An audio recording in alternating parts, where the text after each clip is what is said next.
চাই, এর বিকল্প নেই। ঠিক আছে না? জান্নাতে না যাইতে পারলে সব বিফলে গেল। এই কষ্ট করে ওয়াজে কেন আসছেন বাবা? কেন আসছেন? দরকার ছিল শীতের মধ্যে এসে বসে থাকা?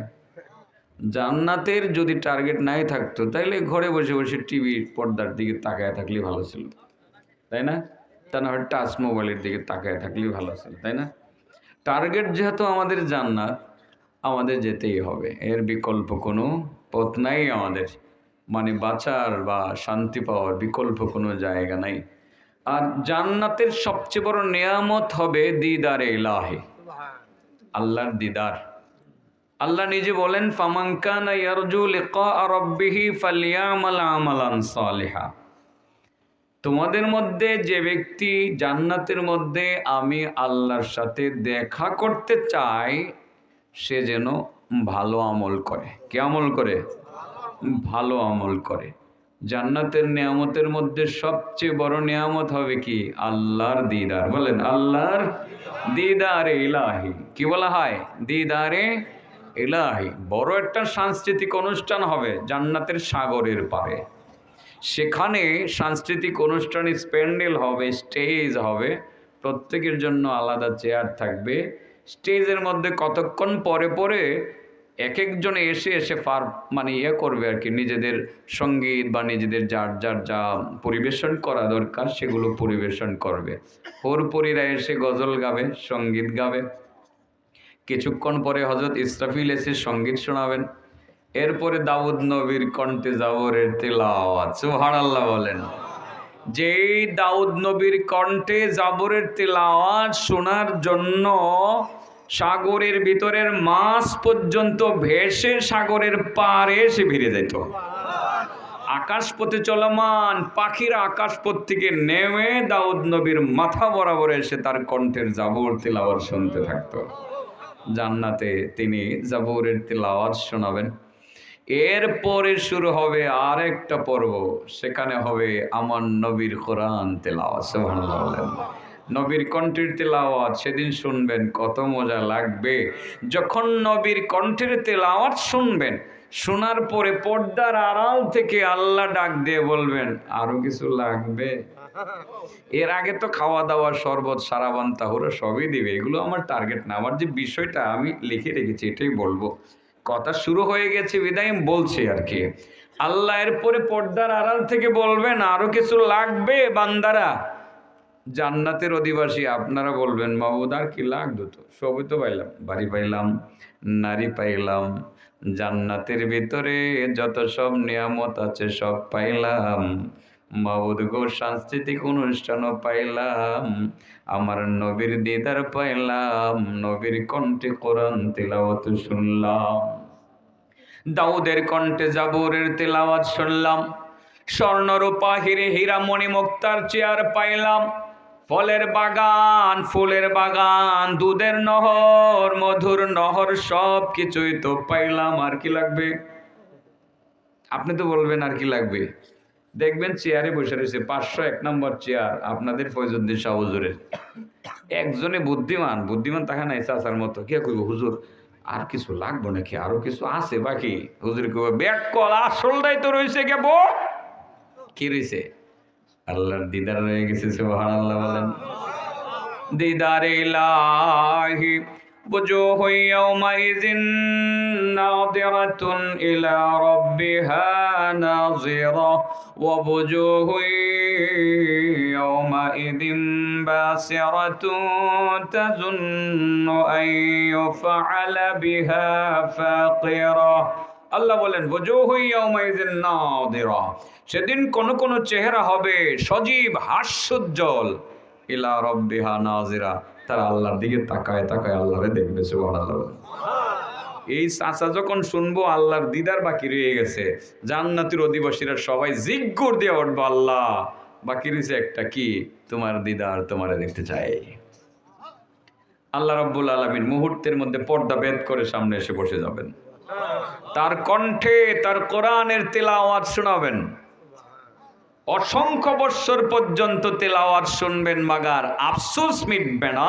যদি জিজ্ঞাসা করা হয় কতক্ষণ শুনলা, আপনি বলবেন মাত্র কয়েক সেকেন্ড। মাত্র। জান্নাতের সবচেয়ে বড় নিয়ামত হলো আল্লাহর দিদার। এটা করার জন্য কি করা লাগবে আল্লাহ বলেন, ফামান কানা ইয়ারজু লিকা রাব্বিহি ফালইআমাল আমালান সালিহা। فمن كان يرجو لقاء ربه فليعمل عملا صالحا ولا يشرك بعبادة ربه أحدا। আল্লাহ বলেন, তোমাদের মধ্যে যে ব্যক্তি হাসরের ময়দানে বা জান্নাতের ভিতরে আমি আল্লাহর দিদার চাও, আমারে দেখতে চাও, বা যারা দেখতে চাই তারা যেন নেক কাজ করে, ভালো আমল করে।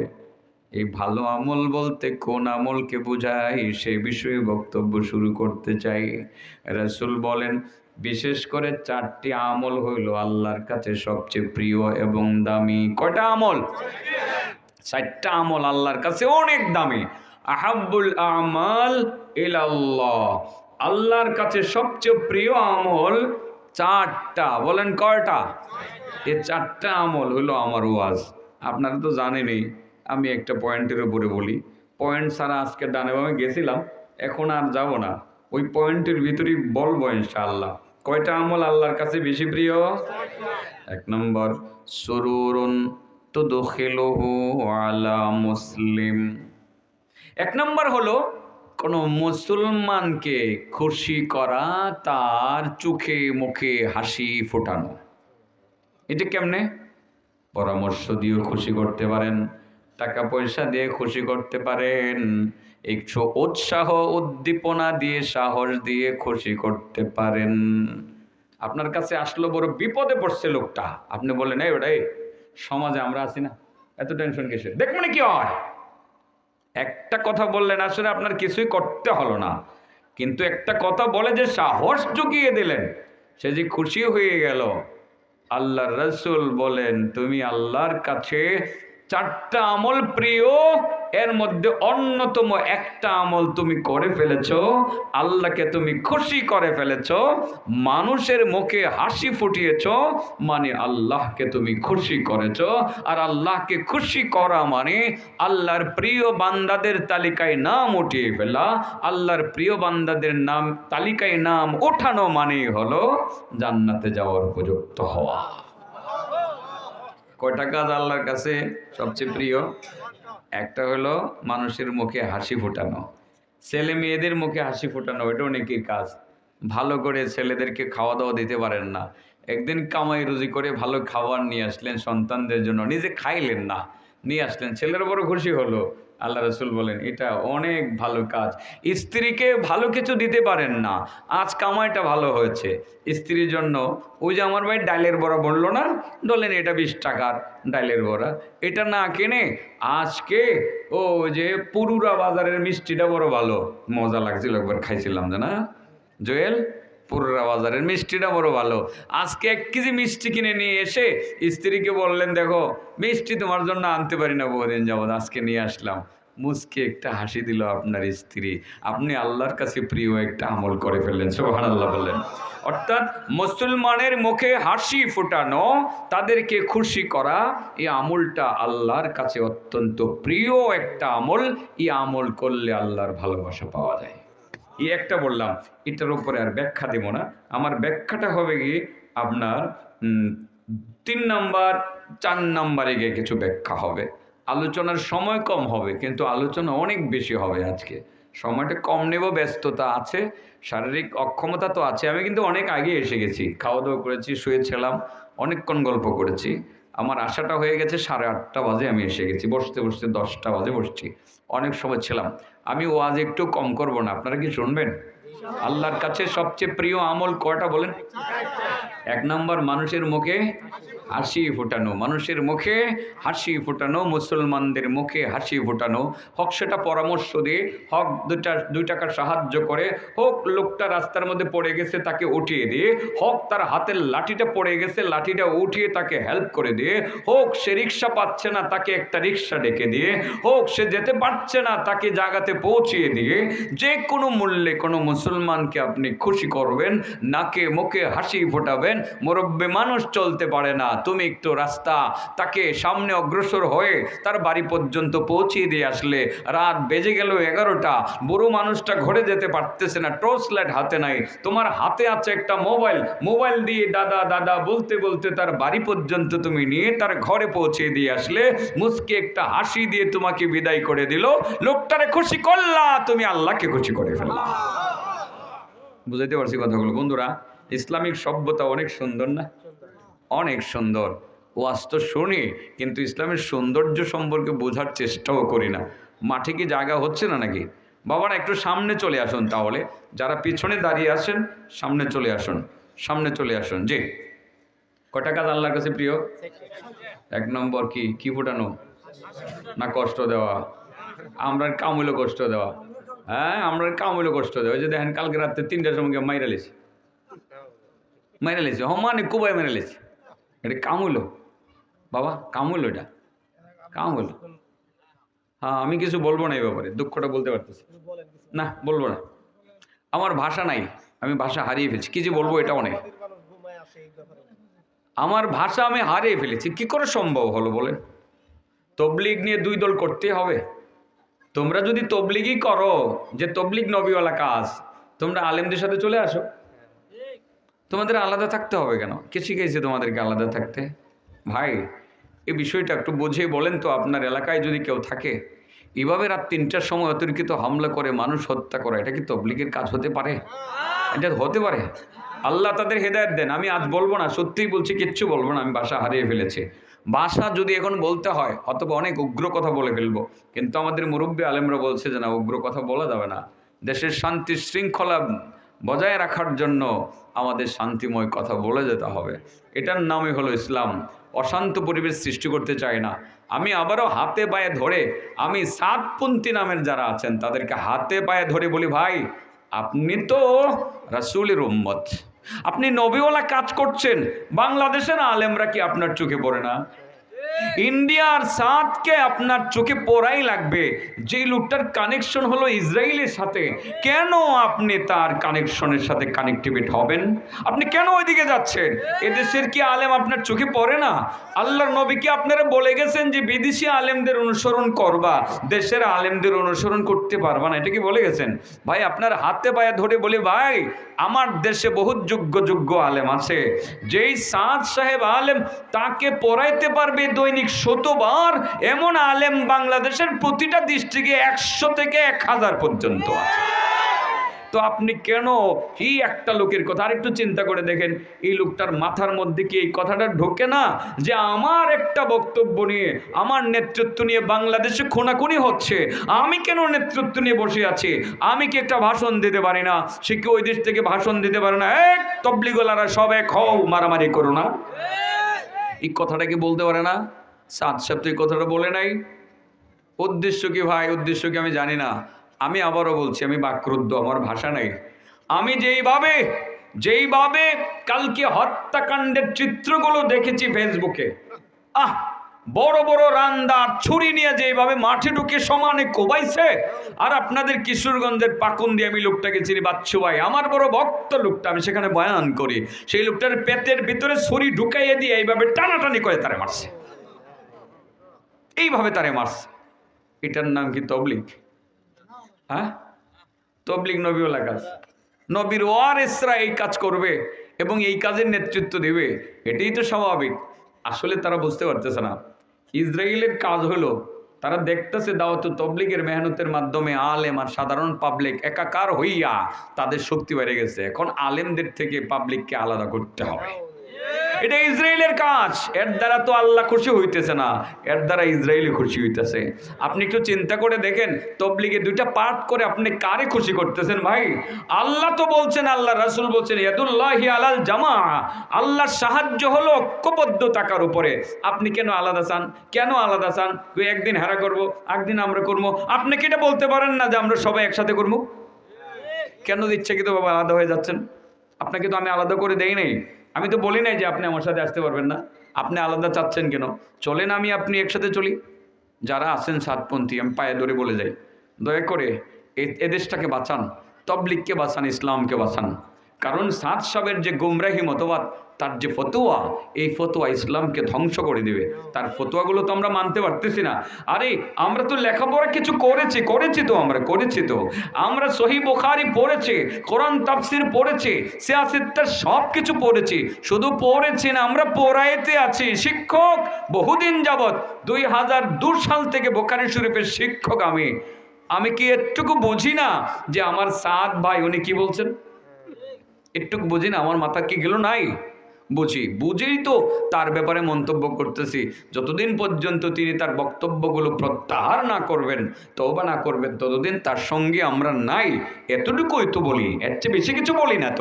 তো আপনারা কেন একেবারে, ওনার বক্ত একজন লেখছে যারা সাদ সাহেবকে মানবে না তারা ওয়াজিবুল কাতল, তাদেরকে হত্যা করা ওয়াজিব। আমার মনে হয় এইটার বাস্তবায়নই করছে গতকাল। এই কাকরালে তাহাজ্জুদের নামাজরত অবস্থায় ঢুকে তাদের পেটের ভিতরে ছুরি ঢুকায় দিছে, এটাই মনে হয় তারা পালন করছে। আস্তাগফিরুল্লাহ আল আযীম। আল্লাহ মাফ করুক। আমি এর চেয়ে কিছু বলবো না। আপনাকে বলবো যে আপনারা শান্তি শৃঙ্খলা বজায় রাখুন, উচ্ছৃঙ্খল হবেন না। আমরা কেউ এরকম করতে যাব না। আমরা চাই সবাই আবারও ঐক্যবদ্ধ প্ল্যাটফর্মে চলে আসুন। চলেন আলেম ওলামারা যেইভাবে বলে ঠিক সেইভাবে তবলিগ করি। আপনাদেরকে বলে দিয়ে যাই, আলেমদের মতো করে তবলিগ করবেন। যার কাজ তার সাজে, অন্য করলে বলেন বেজাল বাজে। আসলে তবলিগের কাজটা হয়তো নবীওয়ালা কাজ, আর নবীর ওয়ারিস তো তারা নবীর ওয়ারিস। ইঞ্জিনিয়ার সব তো নবীর ওয়ারিস না। উনি বিল্ডিং কিভাবে বানাতে হবে সেটা বুঝবে, কিন্তু মাসলা মাসাইল শরীয়তের সিদ্ধান্তগুলো তো আলেমরা বুঝে। আমি কি কথা ঠিক বলেছি? অনেক লম্বা কথা হয়ে গেছে, এটা তো আমার ইচ্ছা ছিল না বলার। একদম নিয়ত করেছিলাম কিছু বলবো না, কারণ আমার ভাষা নাই। আমি কি যে বলবো, ভাষা নাই, সেই জন্য বলতে চাইনি। বাবারা, আমার দুঃখটা আপনারা বুঝতে পারছেন? আচ্ছা বলেন, কয়টা কাজ আল্লাহর কাছে অনেক প্রিয়? 1 নম্বর মানুষকে খুশি করা, 2 নম্বর তাকশিফু আনহু কুরবাহ, মানুষের দুঃখ দুর্দশা কষ্ট দূর করা। কি দূর করা? কষ্ট দূর করা। শীতকালে কেমনে কষ্ট দূর করবেন? জ্যাকেট, জাযাকাল্লাহ, কম্বল, জ্যাকেট, চাদর ইত্যাদি ইত্যাদি। যাদের গায়ে কাপড় নাই আপনি কাপড় দিবেন। শীতে কষ্ট করে কনকনে শীত বোরা মানুষ একটা কম্বল কিনে তার গায়ে জড়ায় দেন। আলহামদুলিল্লাহ, কত চমৎকার একটা কাজ। এই কাজটা করবেন, আল্লাহ খুশি হয়ে যাবেন। মহান রব্বুল আলামিন আপনার দুঃখ দুর্দশা দূর করে দেবেন। আমার নবী শীতকালে কি করতেন জানেন? শীতকালের একটা গল্প বলি, আমার নবীর গল্প। কার গল্প? আমার নবীর গল্প বলি। বেশিক্ষণ কিন্তু বাবা বলবো না। আমি আবারও বলছি, এই 4টা আমলের কথা বলি, আমি শেষ করব। শীতের দিন আমার নবীর পকেটে আছে 10 টাকা। কয় টাকা? 10 টাকা নিয়ে বাজারে গেছেন, চাদর কিনবেন। তৎকালীন সময়ের সবচেয়ে ভালো চাদর ছিল ইয়ামানি চাদর। কোন চাদর? ইয়ামানি চাদর 4 টাকা দিয়ে কিনলেন। পকেটে কয় টাকা আছে? হিসাব দেওয়া লাগবো। 6 টাকা আছে। 4 টাকাতে চাদর কিনছে। চাদর গায়ে দিয়ে হেঁটে হেঁটে আসছিলেন। আসার পথে একজন আনসারি সাহাবী আমার নবীকে দেখে বলেন, ইয়া রাসূলুল্লাহ, চাদরটা অনেক সুন্দর, শীতকালে তো। আসলে যতই বলেন জ্যাকেট, যতই বলেন আপনার কোট টাই, চাদরের কাছে সব ফেল। চাচাকে ঠিক কইছি? এই যে আমার চাচা যে একটা বের দিয়ে বুঝছে, শীত আমার চাচার কাছে বিটতে পারবো না অন্তত পক্ষে, ঠিক না বেটি? এই চাদর দিয়া বের দিয়া বসা যায় আর কি। আমার নবীরও পছন্দ ছিল চাদর। 4 টাকা দিয়ে কিনে 6 টাকা পকেটে নিয়ে হেঁটে হেঁটে সামনে অগ্রসর হলেন। দেখেন একজন আনসারি সাহাবী, উনিও গায়ে চাদর নাই। উনি বলতেছেন, ইয়া রাসূলুল্লাহ, আপনার গায়ের চাদরটা অনেক সুন্দর। আসলেই সুন্দর, কারণ ইয়ামানি চাদর তখন বিশ্ববিখ্যাত চাদর।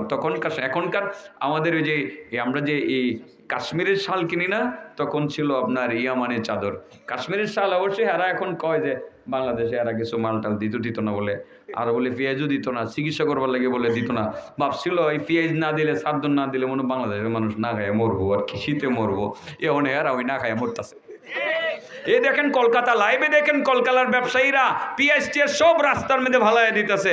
বাংলাদেশের মানুষ নেয় না, হেরা ব্যস্তও ভরে না, আমরা পথে নেমে গেছি, আর কয়দিন পরে না খায় থাম লাগবো। ফার্মেসিতে ওষুধ বেচা কিনে হয় না, হসপিটালগুলোতে ডাক্তার রুগী বইরে বইরে মশা মারে, ডাক্তার আর নার্সেরা মশা মারে, রোগী নাই। বাংলাদেশ থেকে রোগী যায় না, ডাক্তাররা ভেতে ভাত নাই। দেখেন আপনার অবস্থা বড় খারাপ।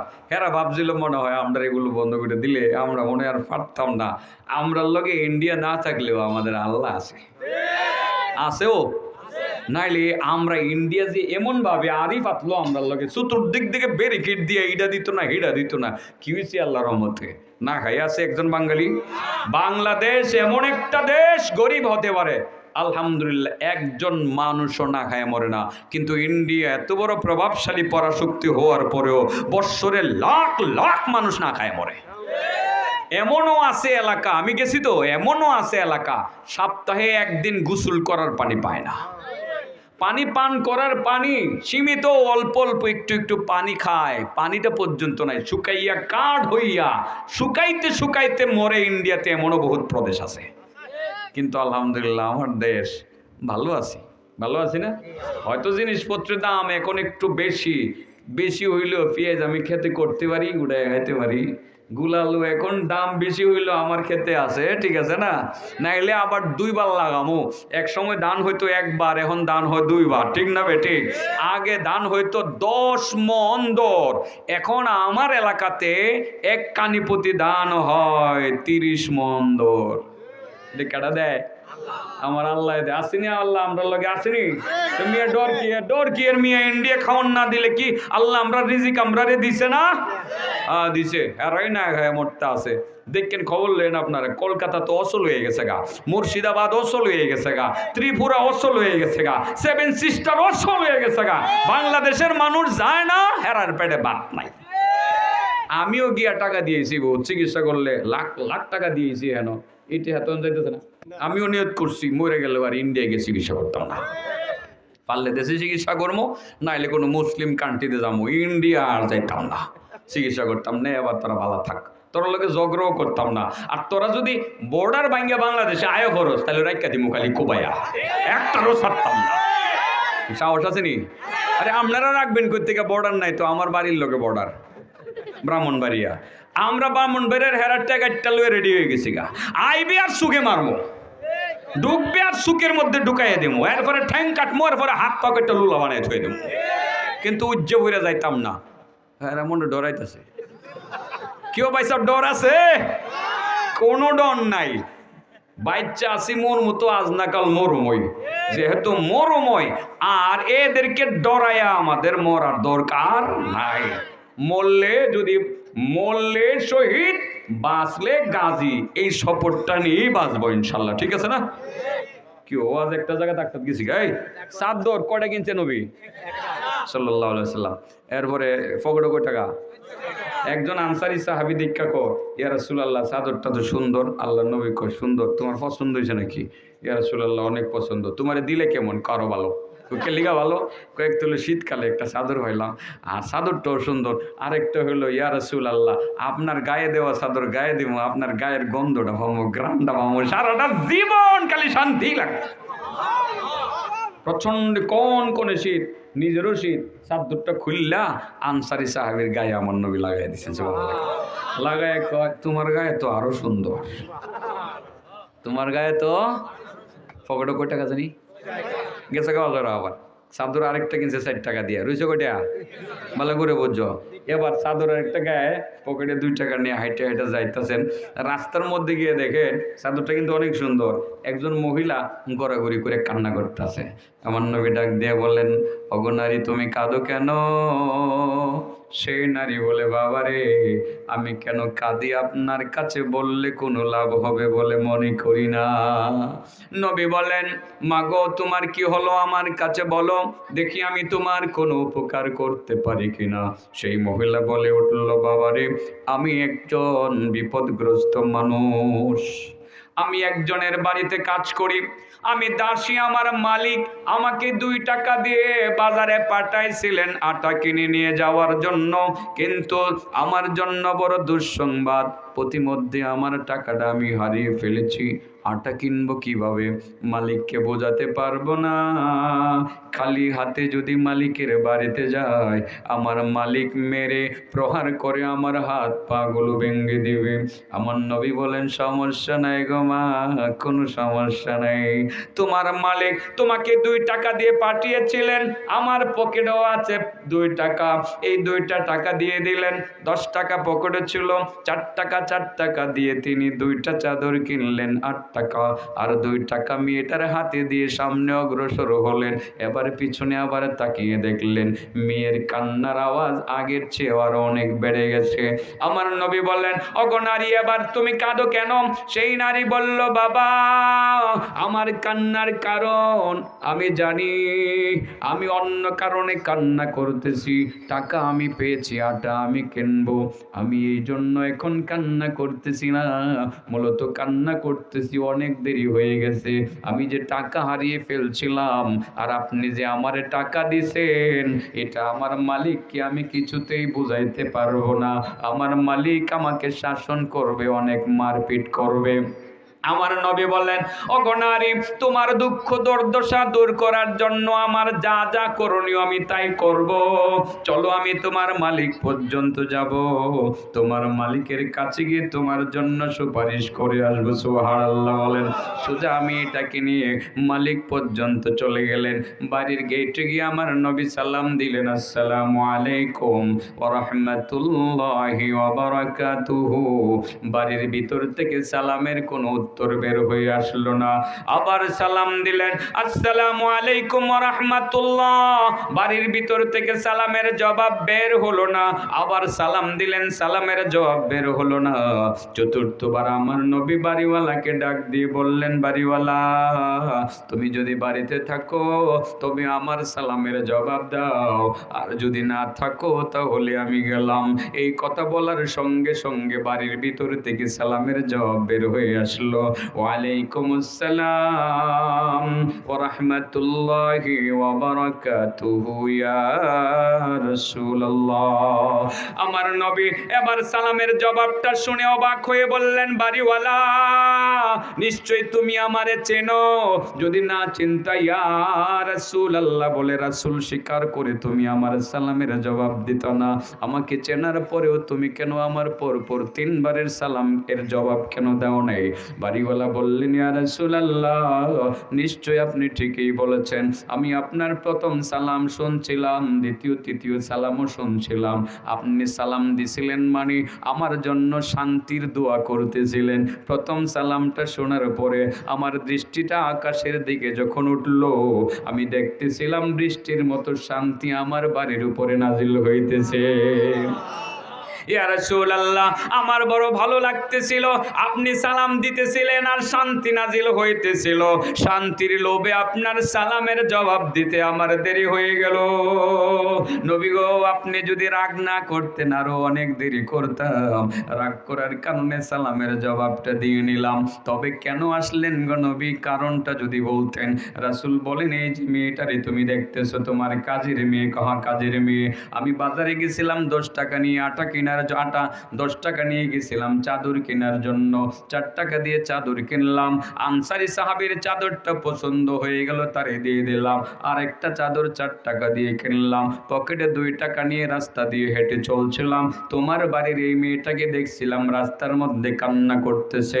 কারণ জিজ্ঞাসা করেছিলাম, সে বলছিল তুমি নাকি 2 টাকা দিয়ে পাঠাইছো আটা কেনার জন্য, টাকাটা হারিয়ে ফেলেছে, টাকা না পাইলে আটা কিনবে কিভাবে, সেই জন্য কান্না করতেছিল। পকেটে ছিল আমার 2 টাকা, তারে 2 টাকা দিয়ে তার দুঃখ দুর্দশা দূর করার চেষ্টা করলাম। সামনে অগ্রসর হয়ে আবার পিছনে তাকাইলাম, দেখতেছিলাম কান্নার আওয়াজ তার আরো বেড়ে গেছে। এবার কারণ জিজ্ঞাসা করলাম, কাঁদো কেন? তোমার কাজের মেয়েটা বলল, দেরি হওয়ার অপরাধে তুমি নাকি, বিলম্ব হওয়ার অপরাধে নাকি তুমি তাকে শাসন করবে, অনেক মারপিট করবে। আমি সেই জন্য মূলত তোমার বাড়ির মেয়েটার পক্ষে তোমার কাছে সুপারিশ করতে আসলাম। এবার বাড়ির মালিক বলেন, ইয়া রাসূলুল্লাহ, আপনি যেই জায়গাতে আমার বাড়ির দাসীর জন্য সুপারিশ করতে আসছেন, আপনার সুপারিশ আমি কেন কবুল করব না? আল্লাহ রাব্বুল আলামিন তিনি নিজেই তো হাসরের ময়দানে আপনার সুপারিশ সবার আগে কবুল কইরা নিবেন। আমিও আপনার সুপারিশ নিলাম নবী গো, তবে আমি শুধু ক্ষমা করব এতটুকু না, সে আমার বাড়ির দাসী, আপনার খাতিরে ক্ষমাও করে দিলাম, আপনার খাতিরে তারে আমি আজাদ করে দিলাম, স্বাধীন করে নিলাম। আমার ছেলে মেয়েরা যেভাবে আমার বাড়িতে থাকে, আজ থেকে এই মেয়েটা আমার বাড়িতে স্বাধীনভাবে থাকতে থাকবে। নবী শীতকালে চাদর দিয়ে উপকারও করছে, টাকা দিয়ে উপকারও করছে। যারা দুঃখ কষ্ট মানুষের দূর করে তারা আল্লাহর প্রিয় আমল করে। বলেন আল্লাহর কাছে প্রিয় আমল কয়টা? 1 নম্বর মানুষকে খুশি করা, 2 নম্বর মানুষের দুঃখ কষ্ট দূর করা, 3 নম্বর আও তাকদি আনহু দাইনা, 3 নম্বর হলো মানুষের ঋণ পরিশোধ করে দেওয়া। আরে বাবা, ঋণ যে কত পেরেশানিও। যে লোকটা ঋণগ্রস্ত হয় ঘুমায় না, আপনি চিন্তা করলেন হ্যাঁ ঘুমায় না, কি হয়েছে? আমার 1000 টাকা পাইব, একজনে দিতারি না। আচ্ছা রে 1000 টাকা লে দেলা, আমি একটা কবি দিতাম, তুই পারলে দিস, না পারলে না দিস। এই যে একটা কথা বললা, তার ঋণটা পরিশোধ করার ব্যবস্থা করলেন। আল্লাহ কয় বান্দা